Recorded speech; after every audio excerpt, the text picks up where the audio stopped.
পূর্ব বর্ধমানের কেতুক গ্রামের কোমরপুর থেকে গতকাল বন্য জীবজন্তু ও পাখির শিকারের অভিযোগে ৩০ জনকে গ্রেপ্তার করেছে বন দপ্তর। উদ্ধার হয়েছে শতাধিক পশু পাখির দেহ। ধৃতরা সকলেই বীরভূমের বাসিন্দা। বন দপ্তর সূত্রে জানা গিয়েছে, বীরভূম থেকে প্রায় ৪০ জনের একটি শিকারী দল বনবিড়াল, গোসাপ, বেজি, কাঠবিড়ালি, খটাস, পায়রা ইত্যাদি শিকার করে নিয়ে যাচ্ছিল। স্থানীয় এক স্বেচ্ছাসেবী সংস্থার সহযোগিতায় পুলিশের সঙ্গে যৌথ অভিযান চালায় বন দপ্তর। তাদের আটক করে জিজ্ঞাসাবাদের জন্য থানায় নিয়ে যাওয়া হয়। পরে নির্দিষ্ট ধারায় মামলা রুজু করে তাদের গ্রেপ্তার করা হয়। ধৃতদের আজ কাটোয়া আদালতে তোলা হয়।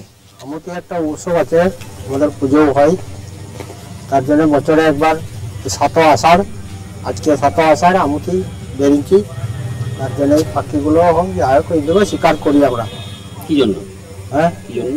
ওই আমুতি থেকে খাবার। হ্যাঁ হ্যাঁ, এগুলো খাওয়া যায়। আমাদেরকে থানায় নিয়ে এসেছে। কেন? কেন না, আমরা বেরিয়েছিলাম শিকার করতে, পাখিগুলো, ভোগগুলো মেরেছি, ইঁদুরগুলো, তার লেগে আমাকে ধরেছে আমাদের সবাইকে।